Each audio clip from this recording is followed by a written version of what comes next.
তাহলে এটা কি কোনো কথা হইল যে আল্লাহ বুঝি তুমি আমারে দেখলা, তো কারে দেখতো?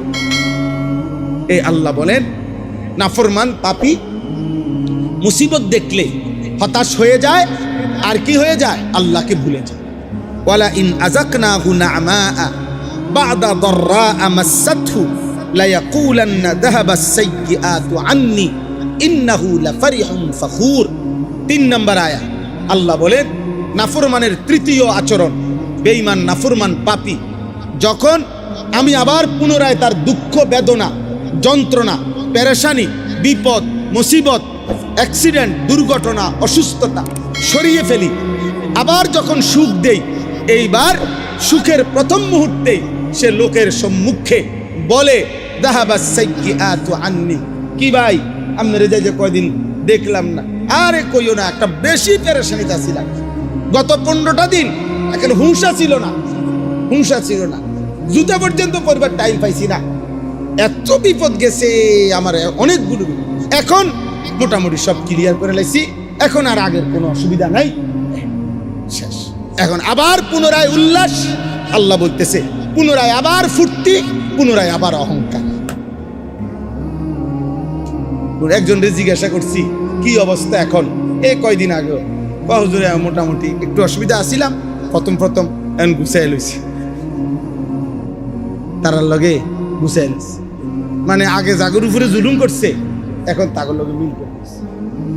হ্যাঁ, এটাই বুঝাইছে, আমি চিনি আর কি, মানে অর্থাৎ সে আগে যাদের উপরে জুলুম করছিল তারারে আবার এখন মিল করে লইছে, বলছে যে এখন আগে তো আমি সামনে থাকতাম তুমি পিছে থাকতাম, এখন তুমি সামনে থাকবা আমি পিছে থাকতাম, এই শুধু এই মোটরসাইকেলের লোকটা আগ পিছে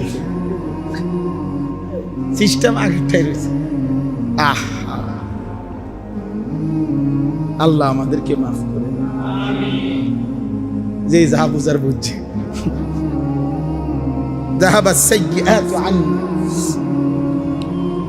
নাফরমান বলে বিপদ আপদ মুসিবত যা ছিল সব শেষ হয়েছে, ইন্নাহু লাফারিহুন ফাখুর, পুনরায় সে উল্লাস করছে অহংকার করছে। তার মানে সুখে কিংবা দুঃখে, প্রিয় ভাই, সুখে কিংবা দুঃখে আযাবের আসতে দেরিতে কোনো অবস্থাতে নাফরমান যখন শক্ত হয়ে যায় পাপী, তখন আর কোনো অবস্থাতে সুখেও আল্লাহকে মনে পড়ে না, দুঃখেও আল্লাহকে কি মনে। আপনি আতাউর ভাই শুনেন, আপনি আমার কথাটা শুনেন, এ বেডারে বলছে কেবিন দিছে হসপিটালে, মনে করেন আগামী সোমবার আপনার অপারেশন, এই যে আপনার কেবিন, এই কেবিনের ভিতরে বইয়া বেডার আগামী সোমবারের অপারেশন হবে, মনে করেন উনি কেবিনে বইয়া টেলিভিশনে রঙিন টেলিভিশন হেবড়ার সোমবারে অপারেশন, মানে দুঃখেও চার আল্লাহর কথা কি আসে না। তার রুগীর অপারেশন চলতেছে, তার বেডির সিজার হইতে আছে, হেতেরে কইছে আপনি রিসিপশনে বসেন, রিসিপশনে এত বড় এলইডি দিয়া নর্তকী নাচতেছে, নাটক চাইছে, আপনি নাটক চান, কোনো অসুবিধা নেই, এটা না। নাইলে হসপিটালের সাথে এই এখানে মুমূর্ষ ব্যক্তির পেরেশানি এনে টেলিভিশন দেখাই দিচ্ছে যে গুনার আরে বিপদের মুহূর্তেও আল্লাহকে কি করবেন না, বলেন নাই তো কারণটা কি,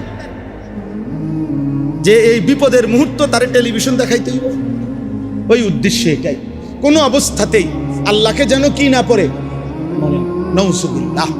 শেষ আয়াত আল্লাহ বলেন এই নাফরমান পাপী এই আচরণের বিল্লাল্লাযীনা সাবারু ওয়া আমিলুস সালিহাত, আমার যে সকল ঈমানদার বান্দা সবর করে এবং নেক আমল করে। সবর করে মানে হলো, সবরের মূল অর্থ হইল আল্লাহ তাআলার হুকুমের উপরে জমে থাকা, কোনো গুনাহ হতে না দেওয়া, কোনো আদেশ ছুটতে না দেওয়া, এটাকে বলে সবর। সবরের মূল অর্থ হইল আল্লাহর হুকুমের উপরে কি থাকা, অটল থাকা, জমে থাকা, মজবুত থাকা, এটাকেই বলা হয় মূলত সবর। তাইলে আল্লাহ বলেন যারা আমার হুকুমের উপরে অটল রইল, ওয়া আমিলুস সালিহাত, এবং নেক আমল করতে থাকলো, ভাই আমি সুখে থাকি বা দুঃখে থাকি, পেটে খানা থাকুক অথবা না থাকুক, আনন্দ কিংবা বেদনা, চাহিদা পূরণ হোক বা না পূরণ হোক, আমার আল্লাহ ছাড়া আমার আর কেউ। এই আল্লাহ বলেন এমন বান্দা যারা উলাইকা লাহুম মাগফিরাতুন ওয়া আজরুন কাবীর, আমি এমন প্রিয় বান্দার জন্য ওয়াদা দিলাম তার পিছনের সব গুনাহ মাফ করে দেব, আগামীতে আমি আল্লাহ আজরে কবীর মহা বিনিময় জান্নাত দিয়ে দেব। শর্ত কি? শর্ত হইল হার হালাতে সে আমার উপরে থাকে, সুখেও আল্লাহ, দুঃখেও, প্রত্যাশা পূরণ হলেও আল্লাহ, প্রত্যাশা পূরণ না হলেও আল্লাহ, ক্ষুধার্ত অবস্থায়ও আমার আল্লাহ, ভরপেট অবস্থায়ও আল্লাহ। নবীজি বলছেন ইন্নী আশবাউ ইয়াওমান আশকুরুল্লাহ, আমি এক বেলা পেট ভরে খাবো, আল্লাহর শুকর করব। ওয়া আজুউ ইয়াওমান আতাসাব্বারু বিল্লাহ, আমি এক বেলা ক্ষুধার্ত থাকবো, সবর করব। নবীজি বলছেন আল্লাহ আপনাকে পেট ভরা অবস্থায়ও ডাকতে মনে রাখি, আপনাকে ক্ষুধার্ত অবস্থায়ও মনে রাখি, এই হোক আমার জিন্দেগি, এই হোক আমার কি। হযরত আইয়ুব আলাইহিস সালামের নাম শুনছেন না? আইয়ুব আলাইহিস সালাম কিতাবে আছে 12 বছর কিংবা 18 বছর রোগে যন্ত্রণায় পেরেশানিতে ভুগছে, মারাত্মক অসুস্থতা ছিল, রোগ হইছে। 18 বছর পরে আল্লাহ ওনাকে পূর্ণ সুস্থ করছে, সব কিছু আবার ফেরত দিছে। মানে সংক্ষেপে বলতেছি, তো কিতাবের মধ্যে আছে, আমি আরবি কিতাবের মধ্যে পড়ছি। আইয়ুব আলাইহিস সালাম আল্লাহকে জিজ্ঞেস করছিলেন, আল্লাহ আপনি আমারে, অসুস্থতার আগে আমার 70 বছর গেছে, ওই 70 বছরে আপনি আমার কোন আচরণে নারাজ হইলেন? আপনি আমারে 18 বছর এই অসুস্থতায় ফেলে কেন রাখলেন? অথবা আপনি আমারে এই 18 বছরের অসুস্থতা দিয়া আপনার কি পেলেন? কদ্দুরে এমনি মন চাচ্ছে জানতে। এই আল্লাহ তাআলা বলছে, আইয়ুব শোনো, অসুস্থতার আগের 70 বছর সুস্থ ছিলে, তুমি আমাকে পুরা ডাকছো, আমার বন্দেগী করেছ, আমার এক জাররা কোনো অভিযোগ নাই, আমি তোমার ওই সময়ের ইবাদতেও খুশি। 18 বছর আবার তুমি আমারে অসুস্থ অবস্থায়ও ডাকছো, পূর্ণ আমার এই অবস্থায়ও তোমার ব্যাপারে কোনো অভিযোগ নাই, তুমি রোগের অবস্থায়ও আমারে ডাকছো, বাকি আমি এই 2 রকম করলাম কেন?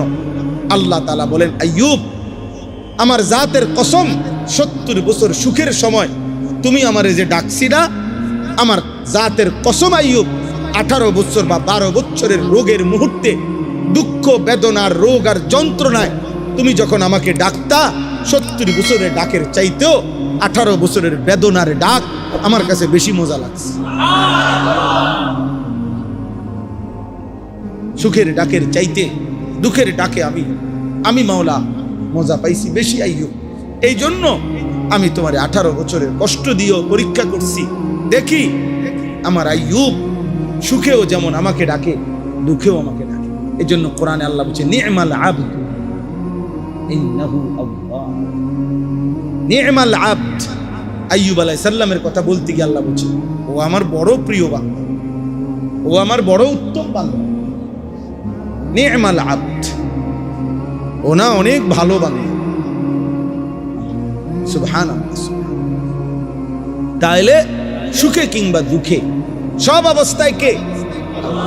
চলো ভাই আমরা দোয়া করি। এই রাত গভীরে সবার কাছে অনুরোধ, প্রত্যেকে শেষ পর্যন্ত যারাই আমরা টিকলাম, বইলাম, রইলাম, আল্লাহ আমাদের সবাইকে ঈমান আমল দান করে। যুবক ভাই তোমাদের কাছে অনুরোধ, দোস্ত সবার কাছে অনুরোধ, সারা পৃথিবী জুড়ে ওলামায়ে কেরাম, ইসলাম, মুসলমান, মাদ্রাসা এর বিরুদ্ধে প্রতিনিয়ত ষড়যন্ত্রই চলছে। কে কতক্ষণ থাকবো, কে কতক্ষণ আছি কেউ জানি না, কেউ জানি না, অসুবিধা নাই। কিন্তু মূল কথা হলো আমাদের সবার কাছে অনুরোধ, আল্লাহর দিকে আমরা ফিরবো ইনশাআল্লাহ, 5 ওয়াক্ত নামাজ পড়বো ইনশাআল্লাহ। আল্লাহ তাআলা আমাদের সবাইকে সব অবস্থায় আল্লাহকে ডাকার তৌফিক দান করেন। ছেলেরা শেষবারের মতো কও ফজরের নামাজ পড়বা না, না এই স্কুল কলেজের ফুলাইন কও, মাদ্রাসা ছাত্ররা তো এমনি পড়ে, কও ভাই ইনশাআল্লাহ হিম্মত করো, আল্লাহ তৌফিক দান করে। একজনই নিয়ত করো যে আমি পড়বো হুজুর ইনশাআল্লাহ, দেখো ইনশাআল্লাহ আল্লাহ তোমার জিন্দেগির মধ্যে বরকত দিবে। তুমি একটানা 5 ওয়াক্ত নামাজ পড়েই দেখো, এই সমাজ তোমাকে আলাদা মূল্যায়ন করবে। আল্লাহ তৌফিক দান করেন, আল্লাহ কবুল করে নেন। এটা সাংঘাতিক ভাইয়া, আল্লাহর ওয়াস্তে বুঝতে চেষ্টা করো। মুসলমানের সন্তান, খোদার কসম বিশ্বাস করো, মোবাইলের এই আসক্তি তোমাদের হিতাহিত জ্ঞান, বিবেক বোধ নষ্ট করে দিচ্ছে। যার কারণে ব্রেনে কাজ করে না। কি বলতেছে এই কথা ধাক্কা দিল, ঢুকতে চায়। মোবাইলের আসক্ত মারাত্মক। বর্তমান পৃথিবীতে কোন যুবক অন্য সব আসক্তি ছাড়তে পারে, মোবাইলের আসক্তি ছাড়তে পারে, বড় মারাত্মক। হাজার হাজার ছেলে আমাদের মাদ্রাসাগুলোর থেকে প্রতিদিন ঝরে যায়। কত ছেলে কত মাদ্রাসায়, সবার মাদ্রাসার থেকে এই মোবাইল।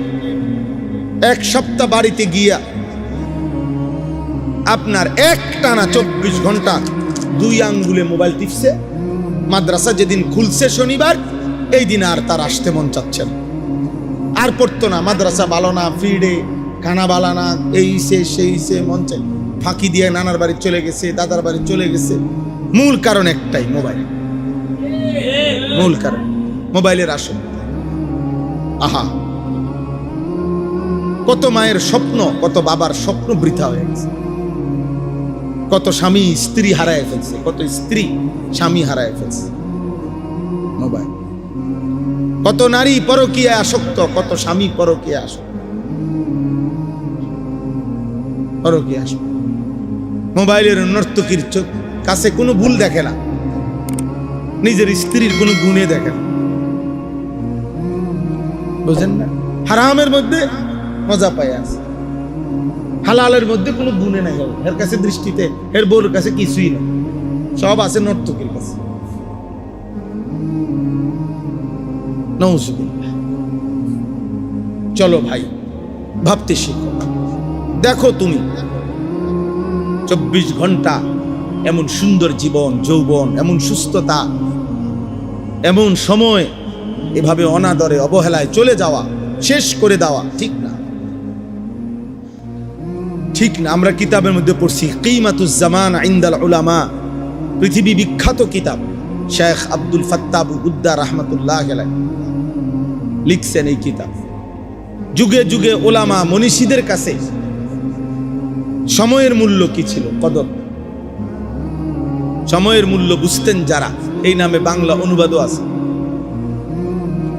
ওই কিতাবের একেবারে প্রথম আলোচনা শুরুতেই আছে যে আল্লাহ তাআলা মানুষকে মৌলিক নিয়ামত যা দিয়েছে, উসুলি নিয়ামত, মৌলিক নিয়ামত, ফুরুই না, শাখাগত নিয়ামত না, মোটা দাগের মৌলিক যে কয়টা নিয়ামত, যেমন ঈমান একটা মৌলিক নিয়ামত আল্লাহ যাকে দান করছে, ঠিক তারপরে একটা মানুষকে আল্লাহ তাআলা মৌলিক যে নিয়ামতটা দান করছেন সেটা হচ্ছে এই সময়, হায়াত, জীবন।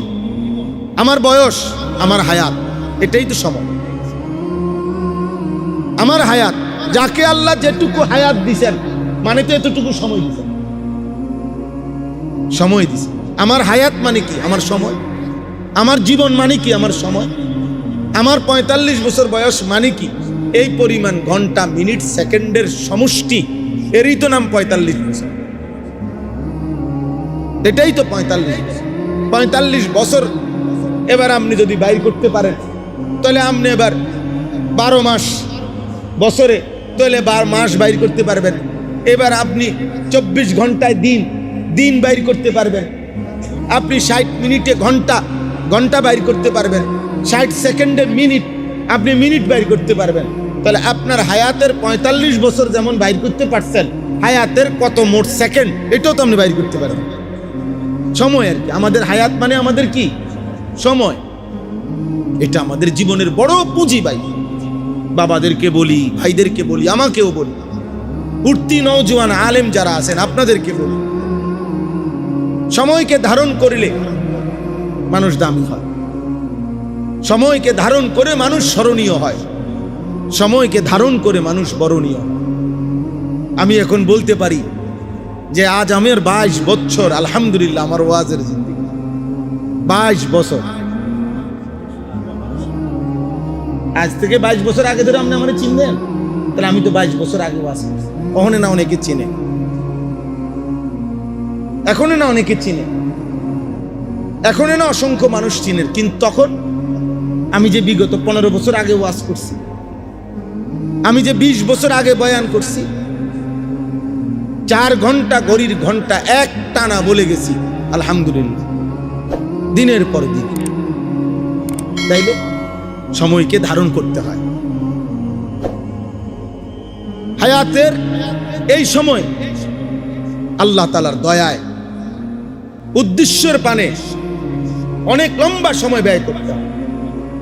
মাঝখানের জীবনে সুখ আসবে, দুঃখ আসবে, প্রত্যাশা পূরণ হবে, প্রত্যাশা পূরণ হবে না, কখনো মূল্যায়ন হবে, কখনো অবমূল্যায়ন হবে না, মূল্যায়ন হবে না, খালাস। সব কিছু সামনে নিয়ে আমার উদ্দেশ্যে আমি মজবুত থাকতে হবে। আমি আল্লাহকে চাই, আমি আখিরাত